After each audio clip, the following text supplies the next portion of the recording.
공부하기 귀찮은 사람들을 위한 친절한 지식톡, 줄여서 공기톡 151회 방송을 시작합니다. 반갑습니다. 반갑습니다. 네, 저는 깜짝 놀랐어. 숨 쉴 틈이 없네요. 저는 인문학과 그리고 사람 사는 것과 그리고 나 뭐 좋아했지? 네. 돈 버는 거에 관심. 돈가 막 들어가는데. 돈 버는 것과 그리고 네 어쨌든 여러 가지를 좋아하는 도도입니다. 네. 네, 저는 역사와 사람 사는 거에 관심이 많은 조변이고요. 네, 저는 심리학과 철학을 좋아하는 우주먼지 놀자입니다. 아, 우주먼지. 네, 저는 달달한 미래를 항상 꿈꾸는 연유입니다. 아, 네, 반갑습니다. 뭐가 처음부터 이렇게 상큼하게 시작한 느낌이네요. 아니, 그러니까. 이게 사회 보는 게 쉽지가 않네요. 아, 진짜. 아니, 내가 이렇게 사회 보는 게 어려운 줄 알았다면은 내가 이렇게 미리 좀 연습을 좀 해왔어야 되는데. 근데 뭔가 진짜 방송 같은 느낌이 네, 진짜로. 고퀄리티 느낌. 도도님이 이제 앞에 인트로 해주시면 안 될까요? 그러니까. 다르다 진짜. 아, 네. 왜 이러십니까? 진짜 어색하다 그랬잖아요. 치다 보면은 네. 금방 익숙해지는 거죠. 네, 그렇습니다. 제가 이게 어색할 수밖에 없는 게 방금 30초 전에 들었어요. 네가 사회를 봐야 된다라는 이 고지를 방금 30초 전에 저희 들어가지고. 방송은 사실상 라이브예요.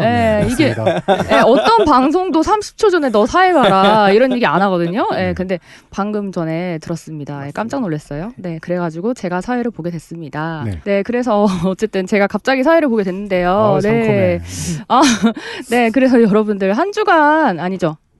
두 주간, 여러분 어떻게 지내셨는지, 얘기를 좀 이제 번갈아 가면서 좀 해주시면 감사하겠습니다. 네. 저는 이제 화가 나 있는 상태입니다. 그니까요. 들어올 때부터 흑화돼 있더라고요. 해주신다고 조금 킵해놓고 있겠다고. 아니, 조변이 오자마자 핸드폰 바꿨냐고 이랬는데 저번에 갈 때 그 S23이 나오고 바꾼다고 하셨거든요. 네, 그래서 탈 LG? 네? 탈 이미 LG를 했고 그다음에 이제 깨져가지고 저번에 방송에서 한번 깨진 것도 했을 거예요. 여기 방송 하기 전에 바로 깨졌었거든요. 여기 터가 안 좋네요. 휴대폰 관련해서. 그래서 S23 사전 예약을 했는데 사전 예약을 했는데 오늘이 발매일이거든요. 2월 17일 사전 예약했는데 사전 예약한 핸드폰이 안 왔습니다. 왜요? 그러니까요. 기분이 너무 나빠요. 나도 저도 사전 예약했는데 저는 3일 전에 왔는데. 너무 짜증나요.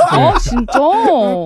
화요일 날 받은 것 같은데 저는. 오늘 가면은 바로 살 수 있는 건데. 그러니까요. 근데 혜택이 있잖아요. 혜택 있죠. 어쨌든 사전 예약인데 일반 판매일보다 못 받는 거. 그거 좀 희한하다. 이게 알고 그런 거 아닐까요? 삼성에서 놀자가 이 LG를 마케팅한다는 걸 알고 얄미워서 그런 게 아닐까요? 삼성... 더 잘해줘야죠. 근데 오히려 잘해줘야지. 애플로 갈 거야. 애플로 오세요. 거기 다 애플인데 보니까. 그러니까 다들 애플로 오세요. 어쨌든 오늘까지도 연락이 오지 않아서. 무슨 색으로 사셨습니까? 저는 일반 그러니까 기본 모델의 크림색으로 샀습니다. 되게 이렇게 상큼하고 깜찍한 거 사셨네요. 저와 비슷한 이미지랑 잘 맞네요. 그럼요. 놀삼아. 네, 그래서 약간 화가 나 있는 놀자다. 그러네요. 전화해보세요. 너무 심하네요. 오늘은 어제쯤 올 줄 알았는데 그래도 어떻게 이렇게 안 올 어제 수가 전화했는데 아니라고 하더라고요. 속상합니다. 마음이 아프네요. 네, 그렇습니다. 아직 돈 쓰고 핸드폰도 못 만지고 있는 놀자입니다. 슬프다. 마음이 아픕니다. 그리고 거금 쓰셨을 텐데. 거금까지는. 진짜. 돈 쓰고서 못 만지고. 바꾸셨네요. 역시. 저 바꿨습니다. 역시 부르전 다르구나. 맞아. 바로 신상. 뭘 부르자. 저도 바꿀 때가 됐어요. 그때 가면서 얘기했거든요. 바꿀까 말까 이러면서. 근데 놀자님이 바꾸신다고 하니까 저도 이제 바꿨는데 놀자님이 못 바꾸고 저만 가져왔네요. 아무튼 그렇습니다.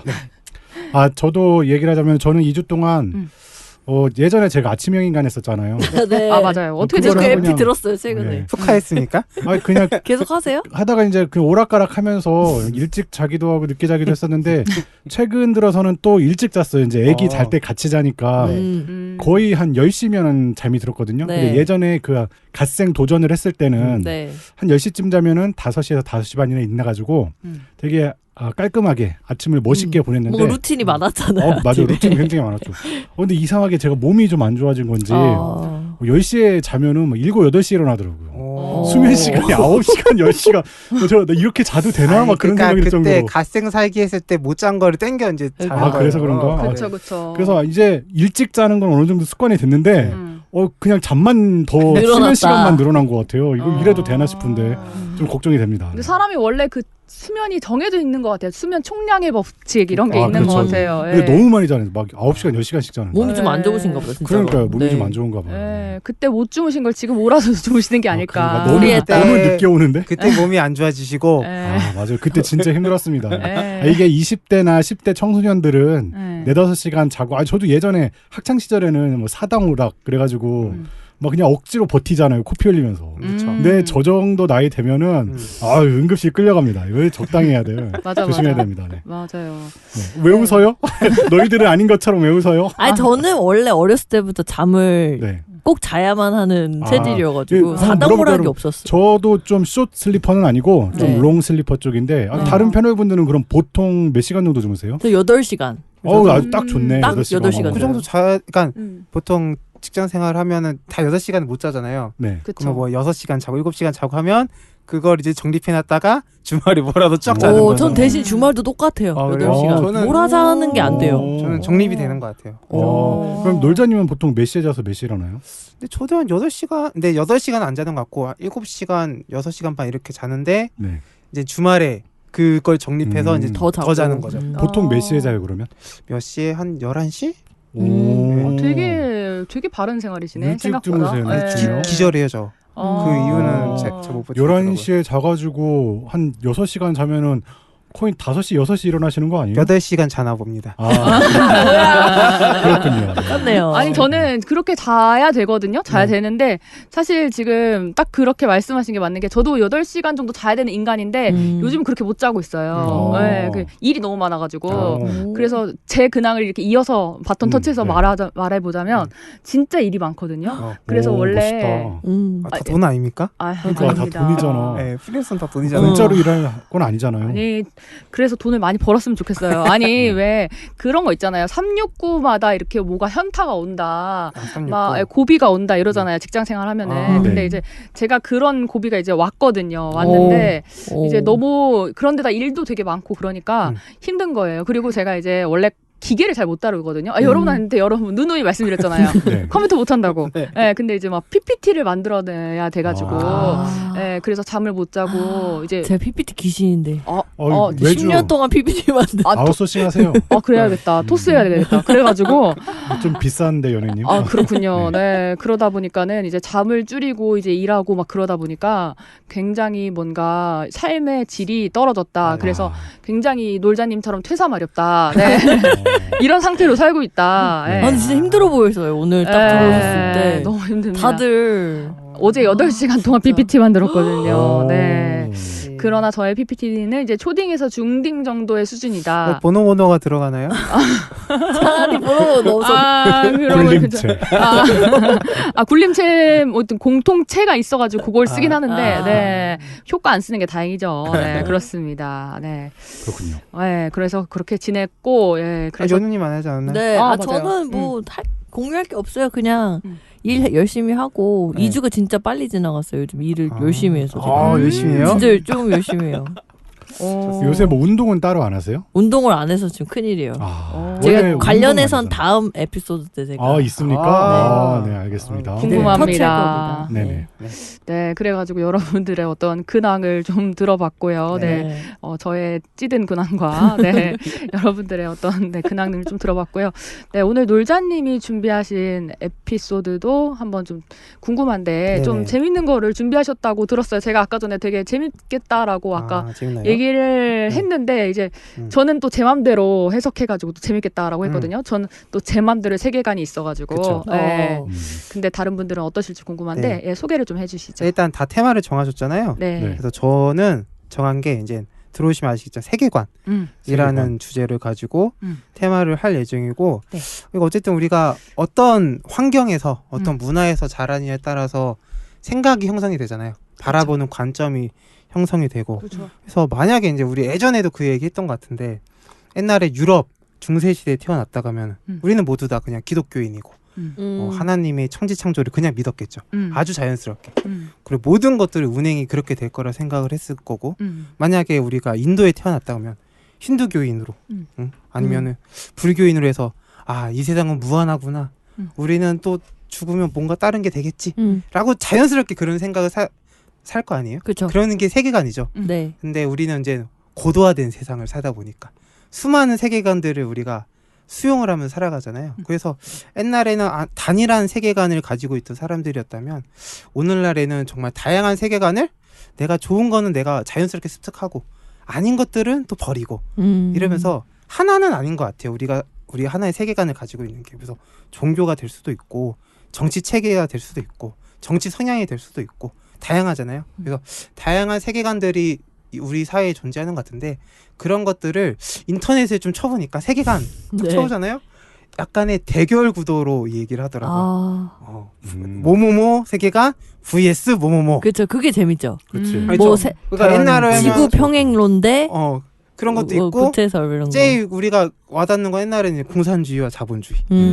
이게 세계관의 완전한 격돌. 그쵸. 이게 냉전이잖아요. 그런 식으로 대결 구도로 얘기를 많이 했는데 요즘에는 다시 또 그런 분위기죠. 오늘 주제도 그런 내용으로 좀 할 것 같은데 그런 것보다는 다양한 세계관들이 있고 요거는 내가 마음에 들고 요건 좀 아닌 것 같다 라는 걸 청취자분들이 약간 선별을 하면서 들어보는 다양한 세계관들을 한번 들어봤으면 좋겠다라는 생각으로 테마를 정했고요. 네. 오늘 준비한 거는 이거는 이제 다 아실 거예요. 저도 이제 들어만 봤던 고전 중에 고전이죠. 칼 세이건의 코스모스를 준비했습니다. 이거 진짜 양이 많은데. 그니까 이거 어떻게 하셨을까? 네. 저는 이걸 딱 제목을 듣고 이거 어떻게 하셨지? 딱 세계관이라는 테마를 했을 때 그냥 떠오르는 게 이 작품이었어요. 그냥 이 작품이 저희가 읽어본 적은 없었거든요. 대략 뭐 주워들은 건 있을 거 아니에요. 그래서 그런 얘기를 하는 거겠지. 그러니까 우주에 대한 얘기를 하는 거니까 우주에 대한 얘기를 하는 거겠지 하면서 이거를 처음으로 하면은 재밌겠다라고 했는데 저는 이제 전자책으로 읽었는데 그래서 실제 페이지는 뭔지 엄청 모르겠는데 커요. 한 700페이지 된다 하더라고요. 그거 다 읽으셨어요? 다 읽었죠. 그리고 그게 사실 이게 과학에 대한 거잖아요. 그러니까 솔직히 그리고 이 책이 1980년도에 나온 책이에요. 그래서 우리가 이렇게 업데이트가 많이 됐을 거 아니에요. 네. 그래서 이 업데이트가 어느 정도 됐는지도 몰라서 이 칼세이건을 소개하는 유튜브도 이렇게 한 잔씩은 아니고 장마다 이렇게 30분씩 하는 거 있더라고요. 그런 것도 다 보고 그래서 공부를 엄청나게 하셨네요 이번에. 그런 유튜버는 영어로 하지 않았나요? 한국말로 해주십니다. 요즘에 우리나라 진짜 과학 유튜버 엄청 많더라고요. 그래서 그런 정보도 들으면서 코스모스 그래도 처음으로 하는 건 의미 있겠다라는 생각을 가지고 오늘 준비했고 이게 방대하거든요. 아까 700페이지 정도 되기 때문에 이 내용이 이렇게 뭔가 과학자가 써가지고 딱딱 1장 뭐 빅뱅, 2장 뭐 별의 탄생, 뭐 3장 뭐 이런 식으로 딱딱 갈 것 같은데 일종의 과학 에세이예요. 그래서 내용이 정말 왔다 갔다 해요. 그래서 저는 책을 이렇게 정독하지 않고 이게 흘겨보다가 아는 내용 흘겨보다가 재밌네? 좀 집중해야 되겠 싶으면은 딱 집중하는데 흘겨보다 보면은 왜 갑자기 이런 얘기가 나오지? 이런 어떤 맥락으로 가요. 그래서 되게 에세이 같은 느낌이 들어서 내용이 좀 방대하기도 하고 또 과학적인 내용이라서 순간순간은 저도 뭐야 이렇게 하는 거기 때문에 좀 두 장으로 나눠가지고 오늘은 좀 우주에서 바라보는 인간, 지구의 관점에 대한 이야기를 아마 좀 많이 하지 않을까. 그럼 2부는 한 달 뒤에 나오는 건가요? 그렇죠. 한 달 뒤에 아마도 반대쪽의 이야기. 그런데 일단은 칼 세이건이라는 사람은 혹시 들어보신 적 있나요? 네, 이걸로 유명하죠. 코스모스로 유명하죠. 이 사람은 아마 20세기에서 가장 유명한 천문학자라고 볼 수 있고 당시에는 셀럽 중에 셀럽이라고 하더라고요. 근데 이 사람이 그냥 보통 그냥 과학자 이런 게 아니라 나사에서 여러 우주 탐사 프로젝트 책임자였고요. 가장 이 사람이 총책임자로 했던 게 그 화성 탐사를 했던 바이킹 프로젝트라고 있어요. 이거 뭐 총책임자였고 그 다음에 그 탐사선을 보내는 프로젝트들이 있거든요. 그건 아마 다음 시간에 얘기를 했을 텐데 거기에도 깊게 관여했고 그리고 이 사람이 요즘에는 과학을 가지고 쉽게 설명해 주는 사람들이 많잖아요. 그런 사람들의 아주 최초 모형 같은 그래서 코스모스가 책으로 그래도 우리는 익숙한데 당시에는 다큐멘터리로 더 유명을 했거든요. 그래서 이 코스모스 다큐만 6억 명이 시청을 했다. 그래서 당시에는 다큐멘터리로 훨씬 유명했고 과학에 관련된 서적만 30권을 썼다고 하고 이 에덴의 용이라는 책이 있더라고요. 이거는 인간이 어떻게 지적 생명체로 발전을 했는가라는 라는 이야기인 것 같은데 이 책으로 플리처상을 수상하고요. SF 소설도 쓰거든요. 그래서 와. 이 사람이 책을 보면은 우리가 SF에서 보면 여러 가지 아이디어들 있잖아요. 그러니까 우리가 인간이 낼 수 있는 최고의 물리학적 속도는 광속이잖아요. 근데 우리 몇백만 광년 떨어진 곳을 막 여행해야 되는 우주여행이 나오잖아요. 그럼 어떻게 이동을 하죠? 타임 워프. 워프하죠. 웜홈. 네. 이런 개념도 이 책에서 나와요. 코스모스에서. 그래서 SF적인 것도 되게 많아요. 그리고 우리 보통 오래 여행을 하니까 하고 있는 것 중에 하나가 냉동 인간으로 있잖아요. 에얼리언 보면 그렇게 나오죠. 그래서 그 안드로이드가 도착한 것 같다. 해동시키죠. 이 아이디어도 이 사람의 코스모스에서 나와요. 이게 뭐 그 전 작품에도 있을 수 있는데 이 작품에서 SF적인 아이디어들 이런 것도 굉장히 많이 담겨져 있고 그래서 SF 소설을 썼고 그 좀 나이가 있으신 분들은 아시는 영화인 것 같은데 그 콘택트라는 영화가 있어요. 알죠. 요즘에 나온 컨택트 말고 그 전 거. 그 전 거 작품이 있거든요. 네네. 그래서 이 사람의 SF 소설을 그 바탕으로 만든 영화까지 있을 정도로 이 사람이 단순히 과학자, 천문학자가 아니라 셀럽이면서 다양한 저작 활동까지 한 정말 다양한 활동을 한 사람이라고 볼 수가 있고요. 네. 오늘은 좀 전체적으로 우주에 대한 얘기를 좀 많이 할 건데 우주. 네, 코스모스라는 책에서 코스모스가 뭔지 그리고 코스모스라는 책에서 핵심 주제 중 하나라고 볼 수 있는 그 주제에 대해서도 마지막에는 이야기를 좀 해보도록 하겠습니다. 네, 그 천문학은 인류 문명에서 가장 오래된 과학이라고 하더라고요. 그래서 현재의 천문학이랑은 당연히 성격이 많이 달랐겠지만 인간은 하늘을 보면서 태양이 떠 있고 달이 떠 있고 별이 떠 있잖아요. 그것들을 관찰하고 규칙을 이해하면서 세상을 이해해 나갔죠. 제일 이해하기 쉬운 게 달력이죠, 달력. 달력을 통해서 그리고 전리기 이런 것들을 통해서 밤하늘의 움직임을 보면서 우리 때는 씨를 뿌려야 되는구나. 이럴 때는 날씨가 추워지는구나. 이런 것들 인간들이 그 하늘을 보면서 세상을 이해하는 방법들이 있었던 거죠. 이처럼 우주는 인간들이 시작하면서 하늘에 그냥 떠 있는 거잖아요.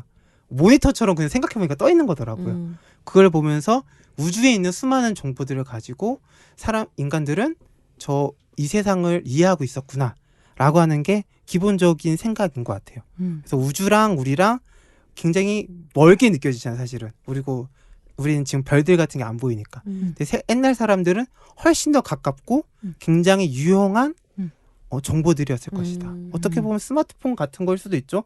정보를 찾아낼 수 있는 게 내비게이션이니까 실제로 내비게이션이잖아요. 내용이 그거밖에 없기 때문에 굉장한 정보들을 가지고 있었고 그 정보들을 바탕으로 세상을 이해하면서 문명도 만들어내고 농사도 발달하게 되고 종교도 발전하게 되면서 신화와도 연결이 많이 되는 경우가 있어요. 그렇게 인간들이 밤하늘을 바라보면서 저게 뭘까? 저렇게 왜 움직일까? 저렇게 움직였을 때는 이런 일이 벌어지네? 라는 것들이 축적이 될 거 아니에요. 그 세상에 대한 의미를 부여하고 이게 바로 이 책의 제목인 코스모스입니다. 이 책에서는 우주에 대해서 3가지 단어를 정의하거든요. 네. 우주에 관련된 단어가 뭐가 있을까요?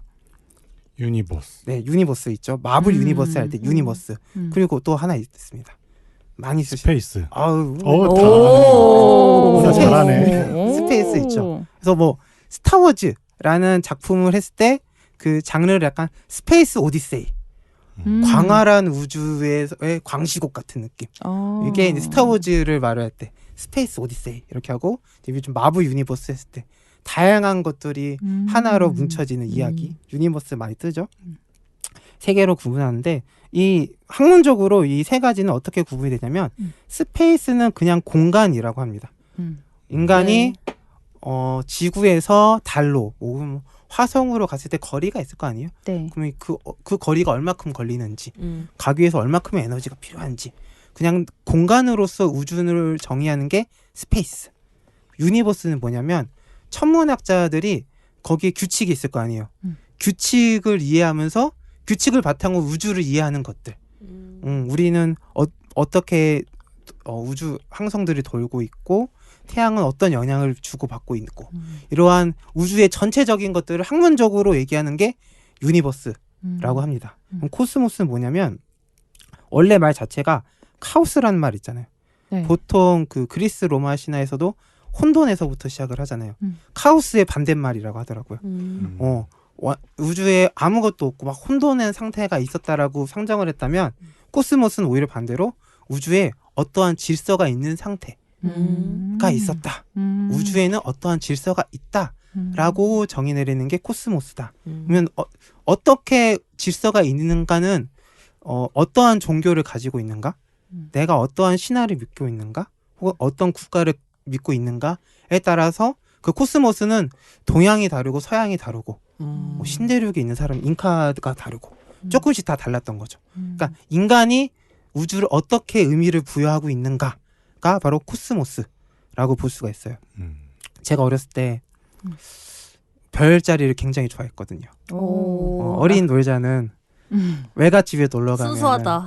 전 서울 태생에서 밤하늘에 별을 이렇게 많이 본 적이 없는데 외갓집에 내려가면은 별이 막 너무 이렇게 많은 거예요.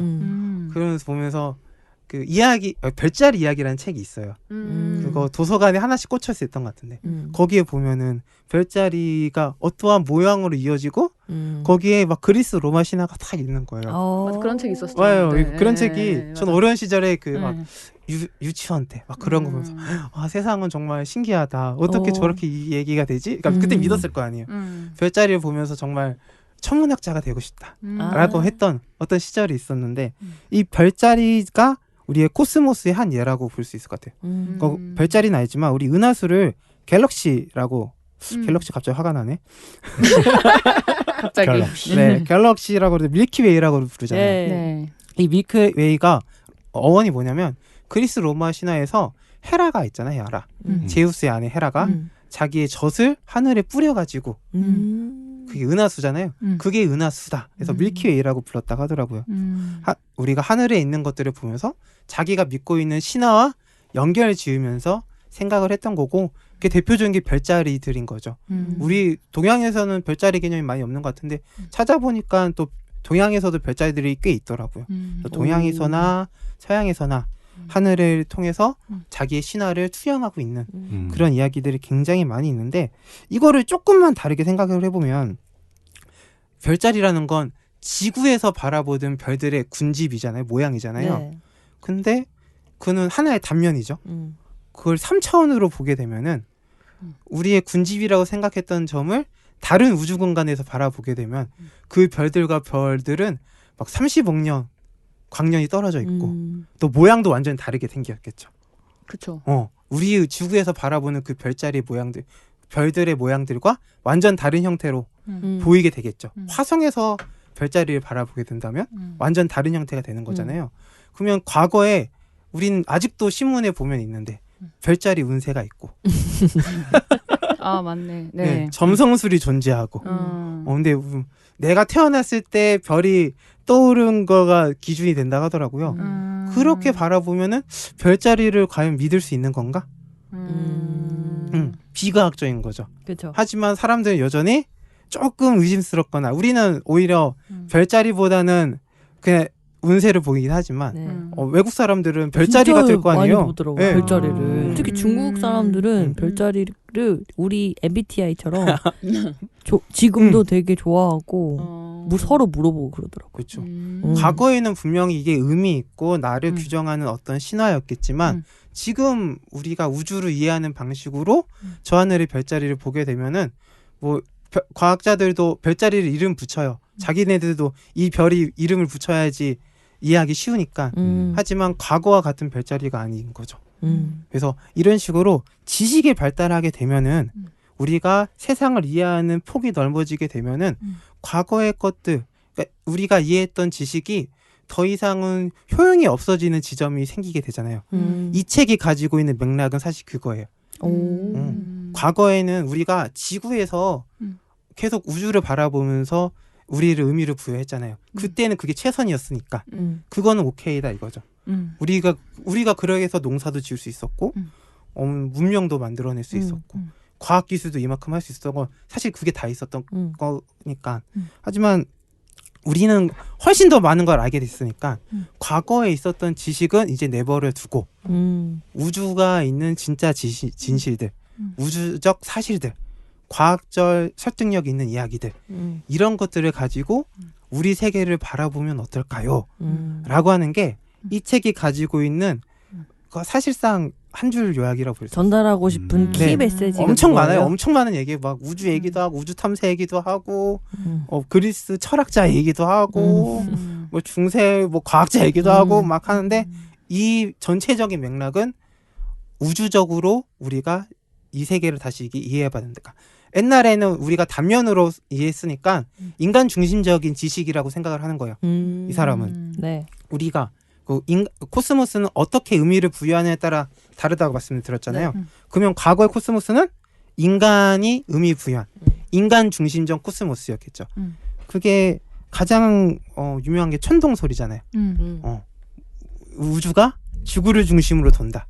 지구 중심설이라고 많이 하는데 네. 이게 지금 아니라는 걸 알잖아요. 네. 그때는 그게 뭐 최선이었으니까 어쩔 수 없지만 그리고 인간 중심적인 사고가 아주 극명하게 있죠. 근데 이제는 그게 아닌 걸 아니까 우주의 관점으로 코스모스를 정의해야 되지 않을까? 우주적인 관점으로 우리도 정의돼야 되지 않을까? 라고 하는, 저는 이거에 하나도 불편하지 않았거든요. 근데 제가 이 책을 읽고 나서 유튜브를 많이 봤다고 했잖아요. 네.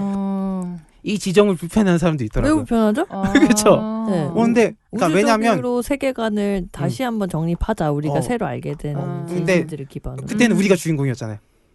기독교 입장에서는 지구가 하나님이 인간을 위해서 마치 이 세상을 창조하고 이 지구를 맡기고 뭔가 우리가 의미 있는 존재였던 것처럼 보이는데 그 세계관에서는 갑자기 우주에서 딱 세계관을 정리해보니까 우리는 별거 아닌 것 같은 나중에 그 이야기를 하겠지만 거기에서의 불편함이 있어요. 그래서 이 책의 구도가 어떻게 되면 그런 이야기로 구조를 하다 보면은 인간은 아까 제가 소개했을 때 말했던 우주먼지에 불과하거든요. 네, 맞아요. 우리가 우주먼지라고 하면은 갑자기 자존감이 뚝 떨어져 버리잖아요.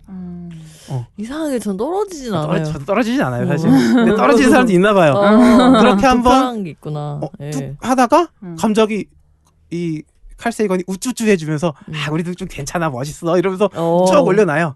그러다 다시 뚝 떨어뜨려요. 이 책이 반복이 반복이에요.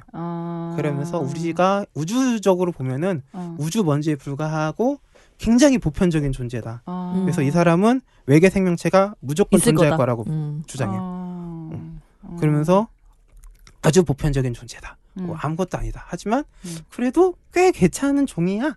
이런 식으로 이야기가 반복이 되고 있다라고 생각을 하시면 될 것 같고 결론을 짓자면 우주적으로 우리가 코스모스, 우주적인 의미로서 이 우주를 한번 다시 바라보자. 인간 중심적인 게 아니라 이것들을 강조하고 있는 게 이 전체적인 책이라고 보시면 될 것 같고. 근데 갑자기 궁금한 건데 그럼 이 지은 사람은 어쨌든 그래도 지은이가 지구인일 수밖에 없잖아요. 그쵸. 네, 그래서 지구인이니까 탈지구인일 관점일 수가 없잖아요. 그렇죠. 네, 그래서 지구인의 관점으로 볼 수밖에 없을 것 같은데. 그러니까 이 사람이 지구인의 관점도 그래서 수용을 해요. 인정을 하는데 이 사람이 기본적으로는 무신론자 같아요. 무신론자보다는 그걸 증명할 수 없기 때문에 믿지 않는 것 같긴 한데 그런 점보다는 이 과학자적으로 여기는 접근하는 것 같아요.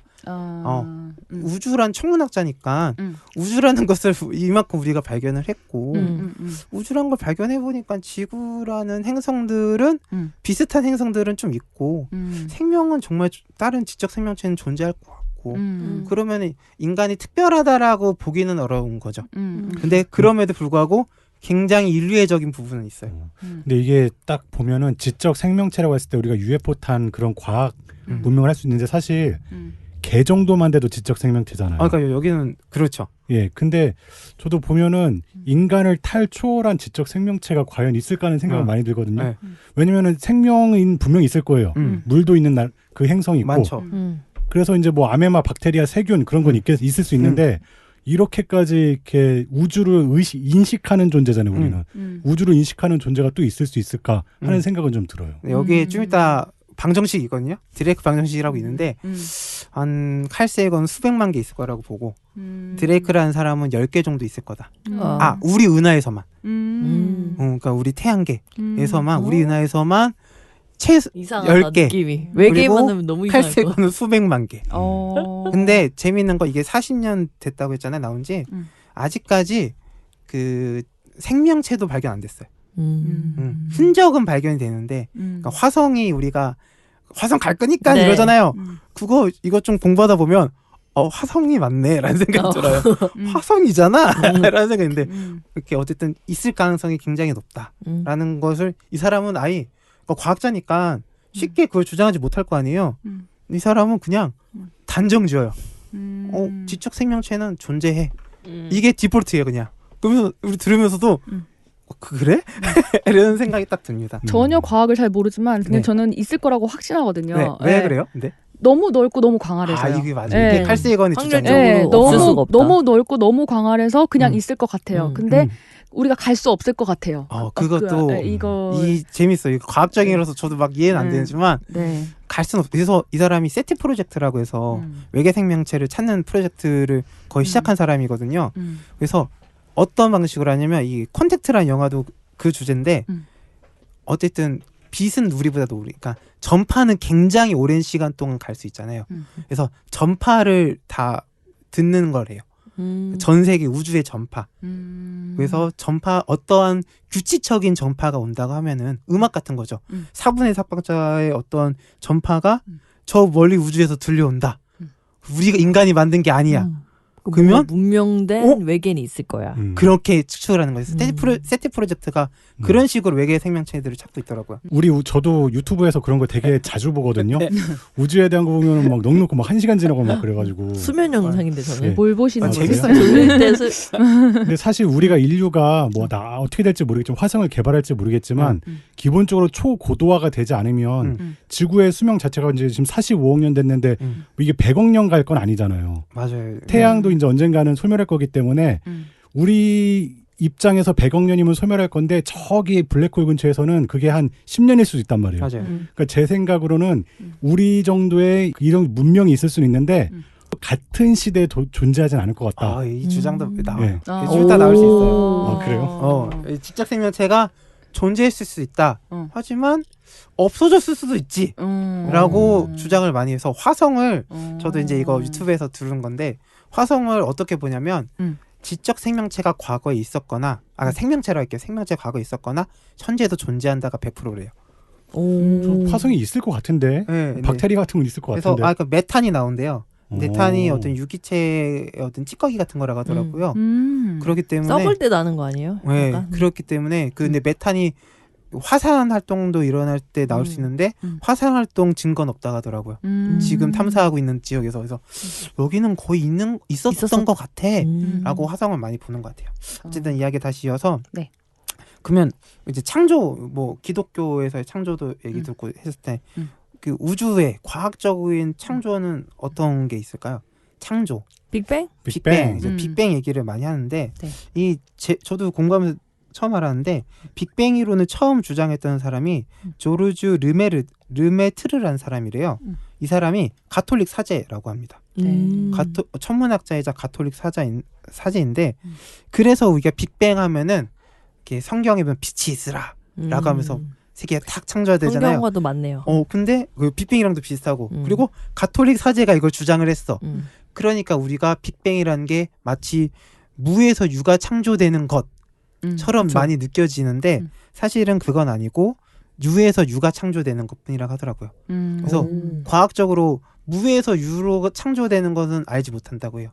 그래서 생각해보면 빅뱅이 있기 전에도 다른 우주가 있었고 그 우주가 어찌 돼가지고 빅뱅이라는 어떤 한 점의 상태가 돼버렸고 그 다음에 터져버려서 지금의 우주가 됐다라고 하는 게 지금 빅뱅 이론인데 빅뱅을 우리가 볼 수는 없잖아요. 그럼 어떻게 발견했을까요? 이게 재밌더라고요. 저는 빅뱅을 어떻게 발견했을까? 그 우주가 팽창하는 거 아니에요? 역시 유튜브를 내가 유튜브를 많이 봤다니까. 유튜브를 너무 열심히 보셨네요. 네, 이게 어떻게 되냐면 이제 허블이라는 사람 있잖아요. 허블이라는 사람이 발견했다고 한 사람도 있고 아까 말씀드렸던 르메트르가 발견했다 해서 르메트르랑 허블이랑 지금은 같이 발견했다라고 주장을 하는데 허블이 우주가 팽창하고 있는 거를 발견한 거죠. 그것도 가속을 하면서 우주가 넓어지고 있는 거에서 한 아까 말씀드린 100억 년 그 정도 시간이 되면 별자리가 다 바뀐대요. 그리고 은하가 우리가 수천 개가 보일 수 있는데 6개인가밖에 안 보인다더라고요. 시간이 많이 흐르게 되면. 팽창되면서 멀어지나 보네요. 그렇죠. 그리고 우리가 그때까지 살아있을 수도 없어요. 사실은. 그쵸. 근데 어쨌든 팽창을 하니까 별들이 점점 우리한테 멀어지고 있는 거죠. 우리가 보기에는. 근데 그걸 발견하고 나니까 천문학자들이 진짜 똑똑한 것 같아요. 그 팽창을 한 거 보면서 팽창을 했어. 그러면 어디선가부터 팽창을 했겠지? 역으로 생각해요. 역발상을 해서 한 점에서부터 이 우주가 팽창을 했구나 라고 생각을 하게 되면서 빅뱅 이론을 만들어낸 거고 그 다음에는 수많은 수학적인 계산들 증거들을 발견하기 시작하면서 지금은 거의 이제 정설이 돼버렸죠. 기본 우주론이 돼서 이 빅뱅 이론이 만들어졌는데 이 칼 세이건은 이렇게 빅뱅 이론에 대해서 얘기합니다. 지금부터 100년 혹은 200년 전에 빅뱅이라고 불리는 대폭발 순간이 있었다. 우주는 그 대폭발에서 비롯됐다. 왜 그런 폭발이 있었는지 신비 중에 신비다. 그러나 폭발이 있었음에는 거의 틀림이 없다. 현존 우주에 있는 모든 물질과 에너지가 대폭발의 순간에는 상상할 수 없을 정도로 높은 밀도로 모여져 있었다. 그 상태는 부피를 전혀 갖지 않는 수학적 의미의 점이었다. 바로 그 점이 우주의 알이었다. 지구상 여러 문화권들의 창조 신화에서는 우주의 알이라는 개념을 공통적으로 발견하게 된다. 대폭발에서 은하단, 은하, 항성, 행성으로 이어지고 결국 행성에서 생명이 출현하게 되고 생명은 곧 지능을 가진 생물로 진화하게 된다. 물질에서 출현한 생물의 의식이 지니게 되면서 자신의 기원을 대폭발의 순간까지 거슬러 올라 인식할 수 있다니 이것이 얼마나 우주의 대서사시가 아니고 무엇이겠는가 라고 이 빅뱅을 설명을 합니다. 빅뱅에서부터 우리 인간 그러니까 모든 원소들이 나오게 됐고 어쨌든 이게 막 성운이 되고 은하가 되고 항성이 되고 인간까지 됐는데 그 어쩌다 보니까 지적 생명체가 돼가지고 걔네가 와 빅뱅이란 게 있었대 라는 것까지 발견했다는 게 대단한 일이다. 대단한 일이다. 이게 근데 믿겨져요 그게? 네? 아니 지금 우주 먼지라고 표현하잖아요 우리를. 네. 근데 지금 제 새끼 손톱만도 더 작은 거에서 우주 먼지가 되는 이렇게 거대한 우주가 탄생했다는 그만큼 거잖아요. 압축되어 있었다는 그러니까요. 여기서 말하잖아요. 신기하다. 수학적으로는 상상할 수 없을 정도의 높은 밀도. 그러니까 근데 뭐 빅뱅이 어떻게 생겼는지 우리는 설명할 수 없지만 이때 100년부터 200년 전이라고 말했는데 그러니까 40년 전 책이니까 지금 138억 년 딱 말하잖아요. 플러스 마이너스는 있지만 그때는 그것도 정확하지 않았는데 이 정도로 높은 정도로 이 사람이 주장을 하는 거죠. 이 책을 보면 40년 책이고 특히 과학책이 업데이트가 돼야지 이게 딱 느낌이 오잖아요. 근데 하나도 이상하지 않아요. 이 책이 진짜 그게 너무 대단해요. 하나도 이상하지 않아요. 들으면 맞아. 왜요 그냥 굉장히 지금 우리에게 상식적이고 당연한 얘기들인데 당시에는 거의 최신 천문학적인 지식으로 써놓고 사실 굉장히 증거가 부족함에도 불구하고 이렇게 주장을 한 내용들이 많다고 하더라고요. 칼 세이건은 인간의 종을 초월적인 존재가 만들었다거나 그런 개념을 생각하지 않고 우주의 생성, 아까 말씀드렸던 은하단이 만들어지고 은하가 만들어지고 한 그 과정에서 만들어진 진화 과정에서 그냥 우주의 진화에서 만들어진 아주 보편적인 존재라고 생각을 했고 인류 위에 지적 생명체가 필연적으로 존재할 수밖에 없다라고 봤어요. 그러니까 허블과 르메트르가 우주의 팽창에서 빅뱅을 알아낸 것처럼 우리는 아주 중요한 증거가 있거든요. 지적 생명체가 존재할 수밖에 없다라는. 바로 우리죠. 우리가 그냥 존재하고 있잖아요.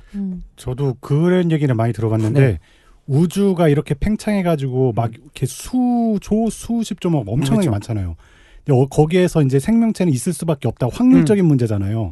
그거랑 단세포에서 이렇게 생각까지 할 수 있는 생명체까지는 확률이랑 저는 비슷할 것 같아요. 그래서 무조건 생명체가 있다는 거는 아직은 잘 모르겠다. 예. 어차피 확률적인 문제잖아요. 확률적인 문제인데 이게 이제 여기 아까 그 도도님 말씀하셨던 거죠. 우주는 충분히 너무 많은 시간이 있었고 그리고 너무 거대하기 때문에 지금 우리와 같이 존재하는지는 모르겠지만 분명하게 존재는 했을 것이다 라는 게 칼 세이건의 기본적인 아이디어예요. 그래서 있을 수밖에 없다. 그래서 드레이크 방정식으로 아까 살짝 말씀드렸는데 칼 세이건은 우리 은하에만 별 개수가 4천억 개라고 보고 있거든요.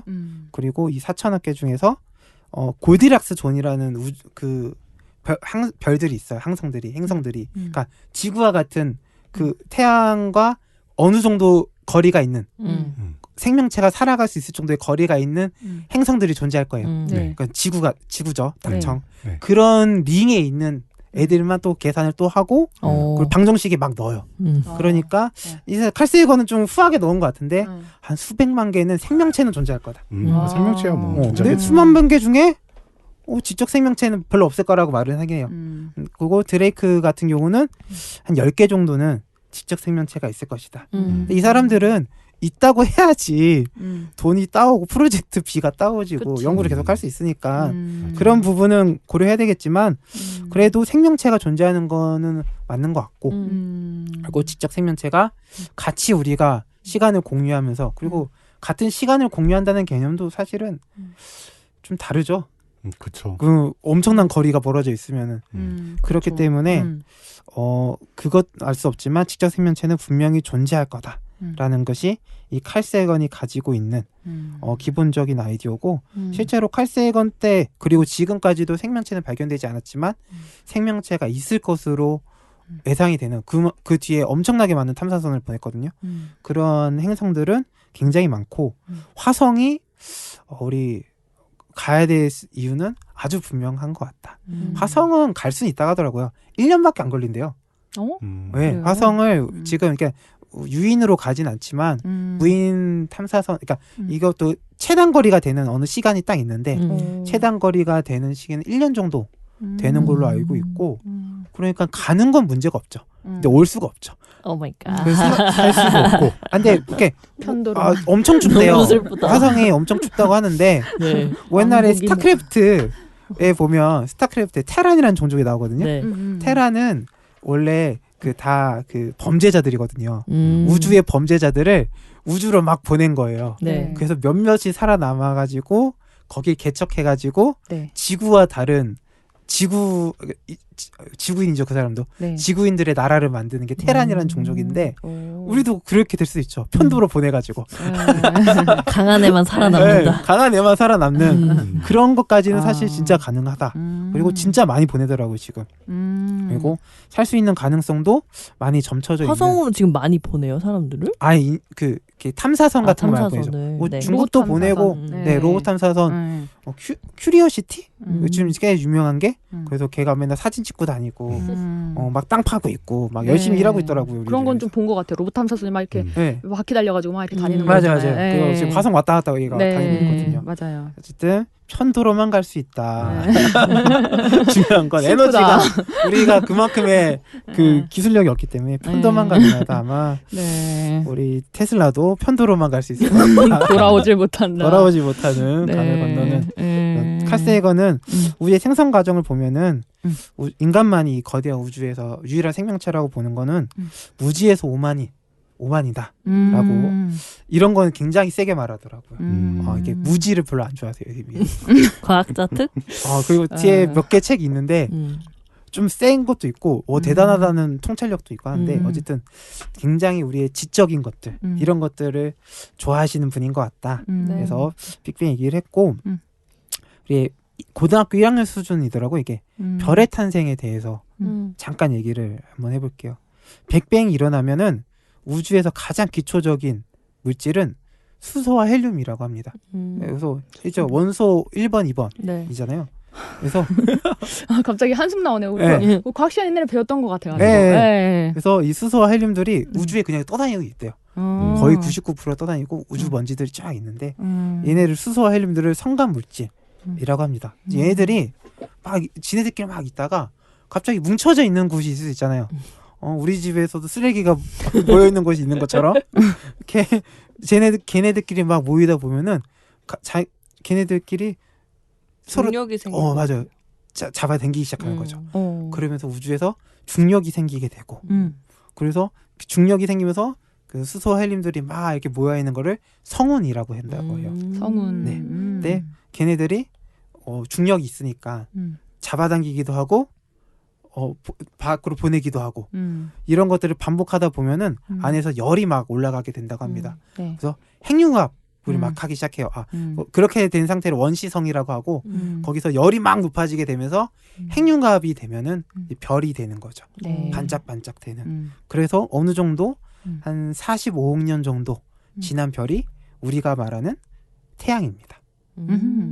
태양은 이 별이 45년 정도 그리고 아주 지금 별의 진화 과정을 보면은 청년기 정도 된다고 하더라고요. 아주 건강하고 아주 착한 녀석입니다. 뿌듯하네. 뿌듯해요. 그러니까 그 발전 관계를 보면은 그냥 팡 하고 터져버릴 수도 있고 너무 에너지가 팍 모여버리면은 한 번에 팍 하고 터져버린다고 하더라고요.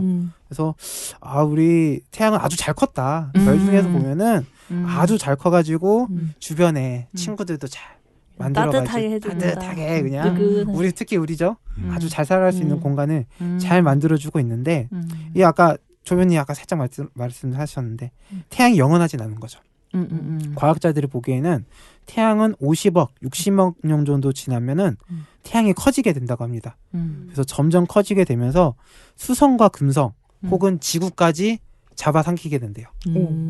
그러면은 일단은 여기서는 지구가 끝이죠. 만약에 지구를 잡아먹지 않는다고 한들 지구보다 훨씬 더 가까운 거리에서 태양이 존재하게 되잖아요.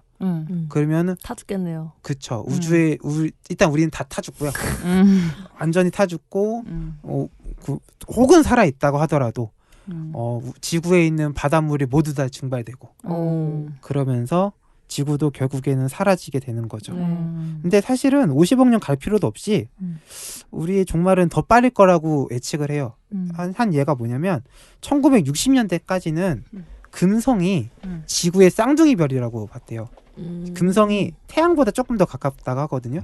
그래서 천문학자들이 생각하기에는 열대기후의 지상낙원 정도로 생각했대요. 그래서 플로리다 정도 되지 않을까? 너무 좋은데.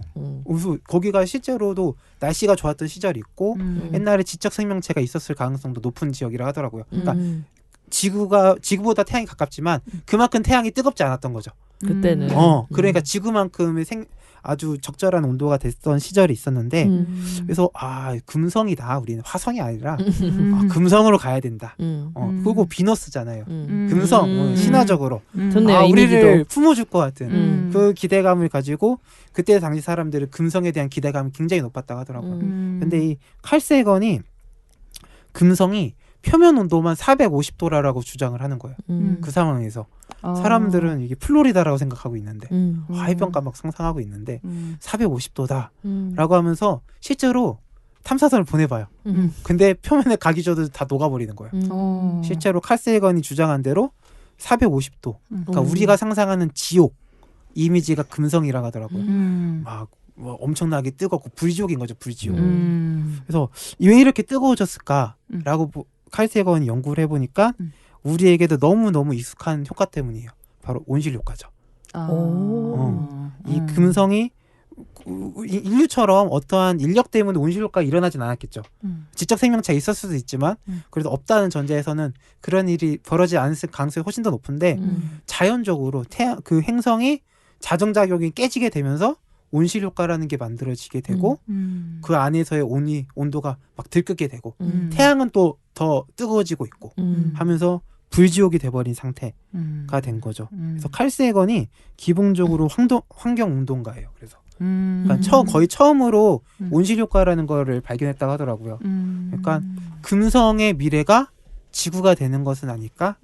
라고 이 사람이 기본적으로는 가지고 있고 그래서 뭐 우리가 금성의 미래가 우리일지 아닐지는 전혀 모르는 일이지만 그래도 확실한 거는 태양은 영원하지 않다. 그리고 우주조차도 영원하지 않을 것이다. 그래서 우주라는 공간은 거의 무한에 가까웠겠지만 우리의 시간 속에서는 사실 유한한 세계라는 것 이것들을 일단 칼 세건은 말해주고 있다라고 보시면 될 것 같아요.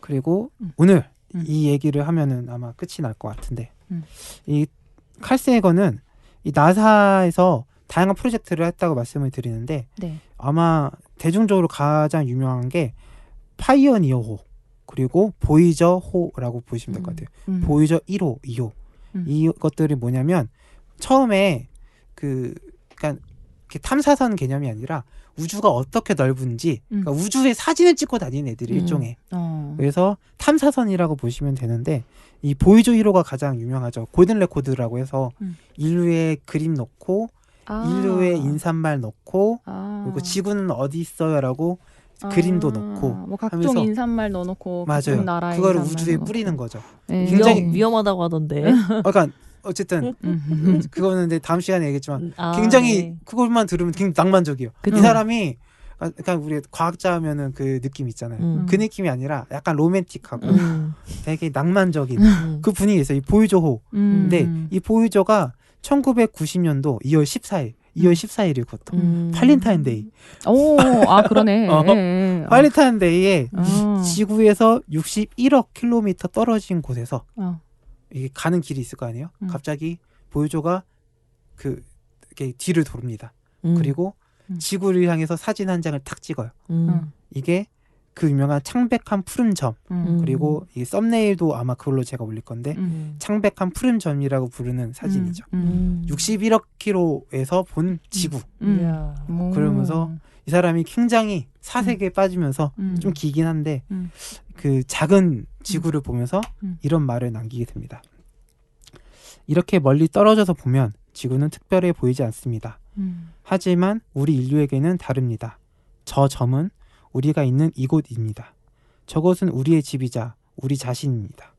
여러분이 사랑하는, 당신이 아는, 당신이 들어본, 그리고 세상에 존재했던 모든 사람들이 바로 저 작은 점에서 일생을 살았습니다. 우주라는 광대한 스타디움에서 지구는 아주 작은 무대에 불과합니다. 인류 역사 속의 무수한 장군과 황제들이 저 작은 점의 극히 일부를 그것도 아주 잠깐 동안 차지하는 영광과 승리를 누리기 위해 죽었던 사람들의 흘린 피의 강물을 한번 생각해 보십시오. 저 작은 픽셀의 한쪽 구석에서 온 사람들이 같은 픽셀의 다른 쪽에 있는 겉모습은 거의 분간도 안 되는 사람들에게 저지른 셀 수 없는 만행을 생각해 보십시오.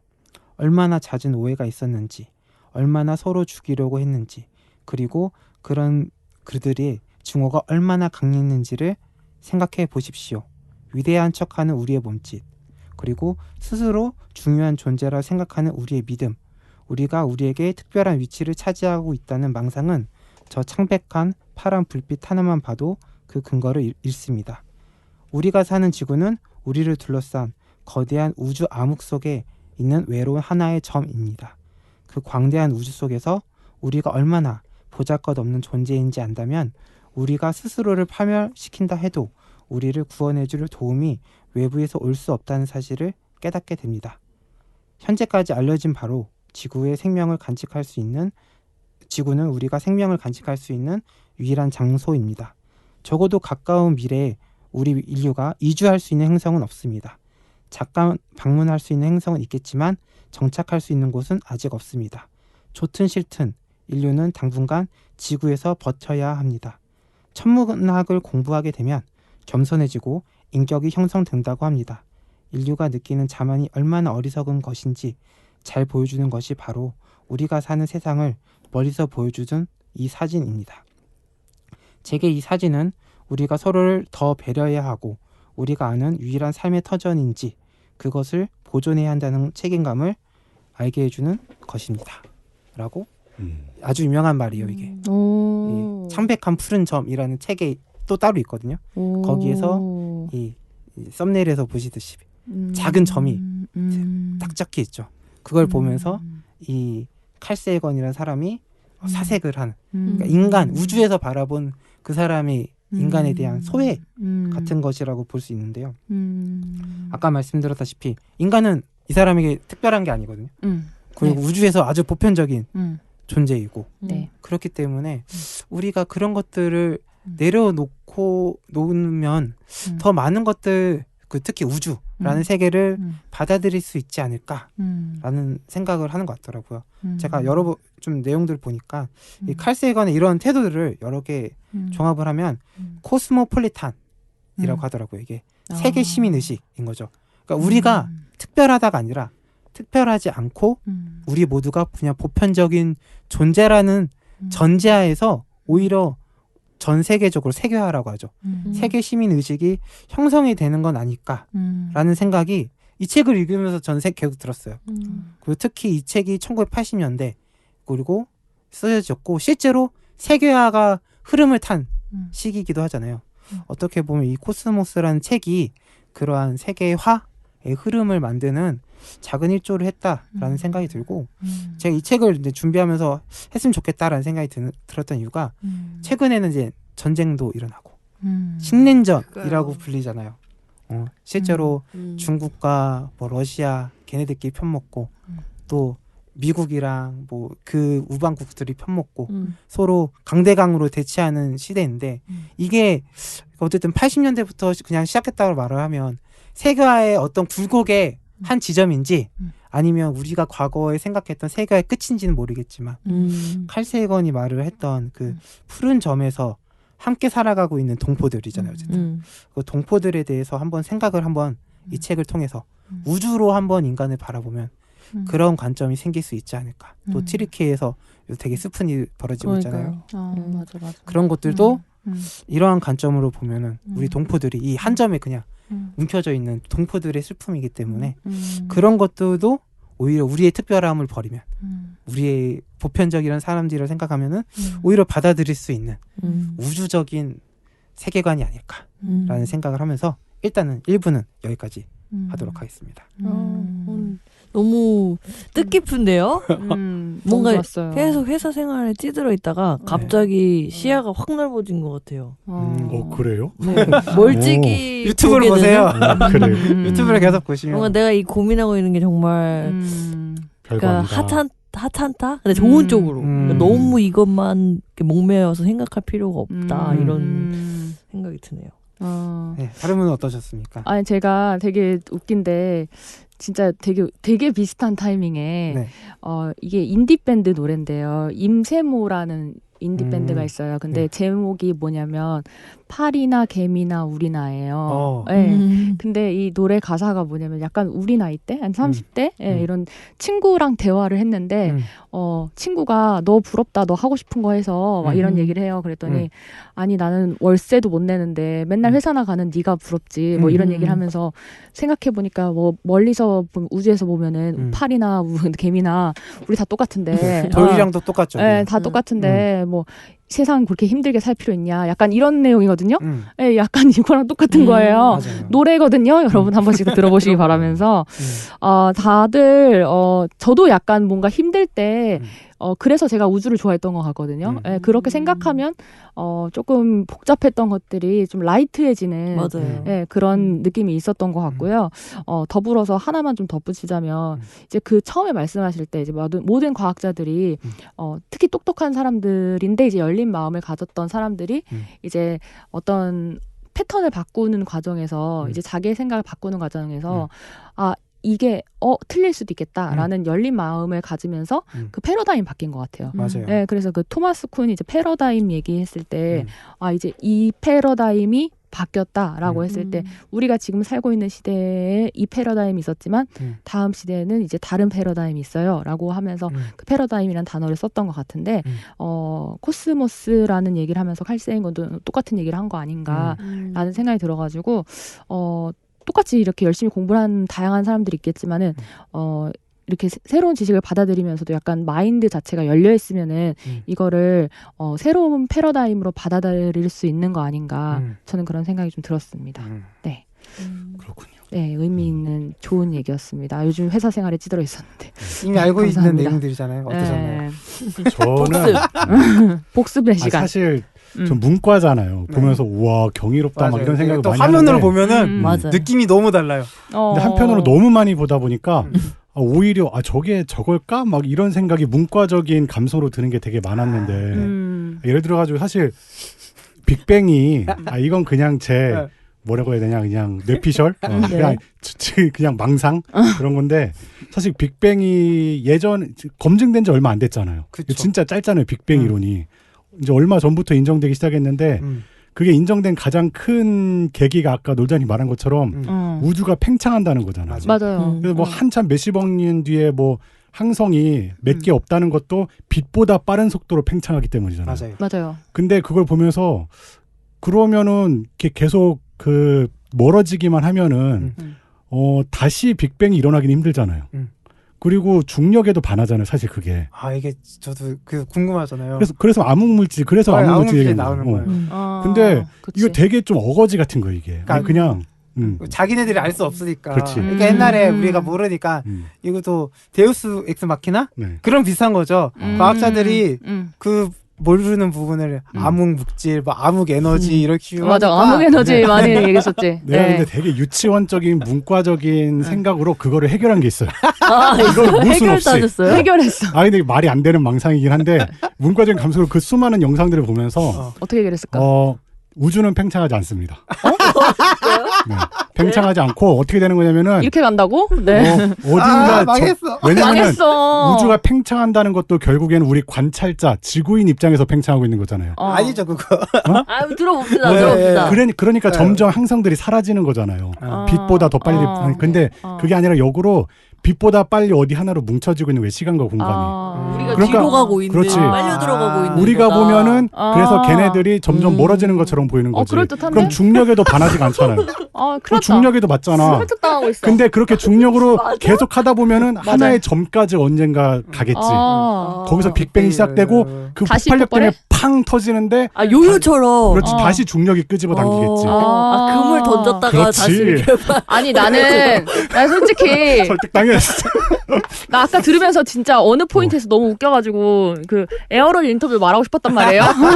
근데 조용히 하고 있어야겠다. 놀자님이 거니까. 근데 이제 여기 반대 나왔네요. 인터뷰 있을 수 있죠. 네, 조용히 하고 있었는데. 그러니까 이 사람이 쓴 SF 소설에서는 외계인이 나와요. 실제로 그래요? 외계인이 나오고 외계인이 이렇게 전 영화만 봤지만 근데 조변님이 이렇게 했어요. 조우를 하죠. 네, 여기 말했어요. 나 이렇게? 몰라. 사실 빅뱅도 처음에는 말도 안 되는 궤변이라고 했었잖아요. 근데 이게 이렇게 될지 몰라. 그럴 수 있죠. 어차피 우리가 알 수 있는 게 너무 없고 이제 보이저가 우리 은하계 그 이제 각이라고 해야 돼. 끝이라고 해야 되나? 오르트르 구름? 유나 노래도 있잖아요. 오르트르 구름 거기까지 갔대요. 그러면 이제 우리 은하를 넘어서 다른 세계까지 갈 수도 있는 거예요. 그러면 우리가 어쨌든 이게 관측 가능한 우주라고 하는데 점점 뭐가 있는지도 모르는 거죠. 그래서 그게 가능할 수도 있을 것 같아요. 어쨌든 멀어지고 있는 건 맞고 왜냐면 이 사람들이 처음에 문과생들 뭐 얘네랑 아니지 이 사람들도 수많은 뭐 공식이 있고 그러잖아요. 그렇게 하니까 하겠지만 저는 그것도 재밌더라고요. 근데 팽창이 왜 되는지는 모르더라고요. 근데 암흑 에너지가 될 거라고 제가 해결했잖아요. 우리가 어디에 끌려다니고 있다. 어딘가로 이렇게 시간과 공간이 같이 가고 있기 때문에 우리는 못 느끼는 거야. 나는 모르겠다. 죄송합니다. 근데 내 거 아니니까. 무수한 가능성이 있지 않습니까? 맞습니다. 근데 우주라는 게 그래서 재밌는 것 같기도 해요.